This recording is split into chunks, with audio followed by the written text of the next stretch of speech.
पश्चिम बंगाल विधानसभा चुनाव के चौथे चरण में कूच बिहार में जमकर हिंसा हुई है।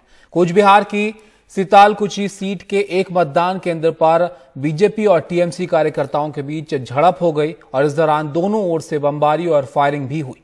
अब तक यहां 4 लोगों की मौत की खबर आ रही है और हिंसा के बाद चुनाव आयोग ने 126 नंबर पोलिंग बूथ पर वोटिंग को रोक दिया। वहीं पीएम मोदी ने सिलीगुड़ी की रैली में कहा कि कूच बिहार में जो हुआ वो दुखद है।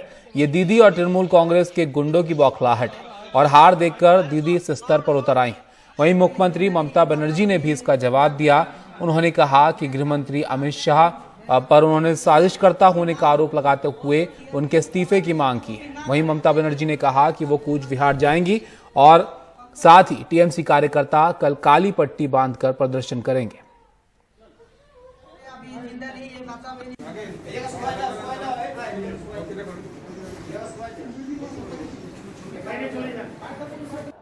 कूच बिहार में जो हुआ है वो बहुत ही दुखद है। जिन लोगों की मृत्यु हुई है मैं उनके निधन पर दुख जताता हूं। मेरी संवेदना उनके परिवार के साथ है। बीजेपी के पक्ष में जन समर्थन देखकर दीदी और उनके गुंडों में बौखलाहट हो रही है। आपकी कुर्सी जाते देख दीदी इस स्तर पर उतर आई है। लेकिन मैं दीदी को, टीएमसी को, उनके गुंडों को साफ साफ कह देना चाहता हूं,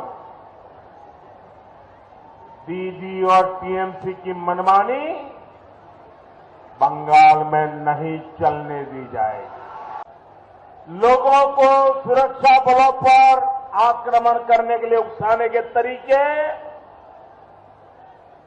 चुनाव प्रक्रिया में रोड़े अटकाने के तरीके दीदी आपको नहीं बचा पाएंगे। आपके 10 साल के कुकर्मों से ये हिंसा आपकी रक्षा नहीं कर सकती है। কি করেছে জানেন? আজকে ভোটের লাইনে 5 জনকে 4 জনকে গুলি করে মেরে দিয়েছে দিল্লির পুলিশ। আমার 5টা ভাইকে মেরে দিয়ে বলছে গ্রামবাসীরা নাকি বন্দুক কাটতে এসেছিল। মানুষ খুনে রক্ত দিয়ে বড় কথা বলে। আমি বলে গেলাম Amit Shah, you resign, you resign, you resign as a home minister. You are a conspirator. তুমি হচ্ছে চক্রান্তকারী। আমি অনেক দিন ধরে বলছি দেখুন সিআরপিএফ অত্যাচার করছে। আমি সিআরপিএফ এর বিরুদ্ধে নই, কিন্তু বিএসএফ সিআইএসএফ এরা অত্যাচার করছে। গ্রামে গ্রামে মেয়েদের উপর অত্যাচার হচ্ছে, গ্রামে গ্রামে মেয়েদের উপর অসম্মান হচ্ছে, গ্রামে গ্রামে ছেলে মেয়েদের ভয় দেখানো হচ্ছে যে বিজেপিকে ভোট দাও। ভোটের লাইনে গিয়ে গুলি চালিয়ে দিলি, এত বড় সাহস কে দিল? मनोरंजन भारती मैनेजिंग एडिटर हमारे साथ जुड़ गए हैं, उनके पास चलते हैं ज्यादा जानकारी के लिए। बाबा, राजनीतिक हिंसा होती है, 4 लोगों की जान चली जाती है, प्रधानमंत्री ममता बनर्जी पर आरोप लगाते हैं, वो बीजेपी पर लगाती हैं, लेकिन सवाल यह है कि आखिर ऐसी स्थिति वहां पर पैदा ही क्यों हुई कि यहां तक नौबत आई? और दूसरा ये भी आप बताइए कि अभी वहां पर क्या स्थिति है? देखिए, मैं जहाँ खड़ा हूँ वहाँ पर पोलिंग जो है करीब करीब ख़त्म हो गया है और इक्का दुक्का लोग आ रहे हैं। लेकिन एक चीज़ मैं बता दूं कि मैं दिन भर घूमता रहा, ये जो है इस फेज़ में भी, इसके पहले वाले फेज़ में भी।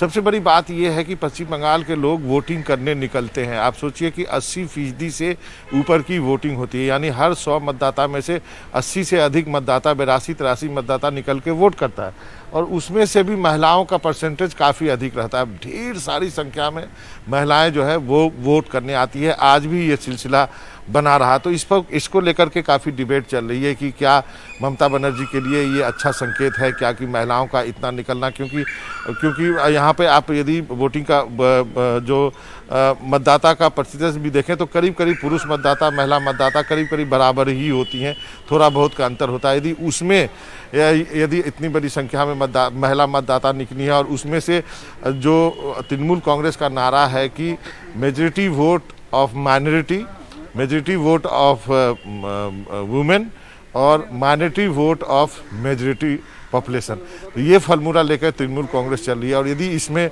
ये होता है तो उनको लगता है कि उनके लिए काफ़ी अच्छा होगा। जहाँ तक हिंसा की बात है तो आप मान लीजिए ये चौथे चरण में ये हिंसा हुई है, लेकिन आधा चुनाव ही खत्म हुआ है और अभी आधा चुनाव होना बाकी है। और जिस ढंग से चुनाव प्रचार हो रहा है, जिस ढंग से प्रधानमंत्री, जिस ढंग से गृह मंत्री, जिस ढंग से बीजेपी के सभी नेता उतरे हैं और जिस ढंग से तृणमूल कांग्रेस भी डटी हुई है, ये मुझे लगता है आने वाले दिनों में शायद आपको और भी देखने को मिले, क्योंकि अब जैसे जैसे चुनाव और अगले चरणों में जाएगा, पार्टियां अपने असेसमेंट के अनुसार जोर लगाने की कोशिश करेंगी कि कहीं कमी बेश रह गई है तो और किया जाए, और इसी का नतीजा जो है आज आपको कूच बिहार में देखने को मिला। ताबिश।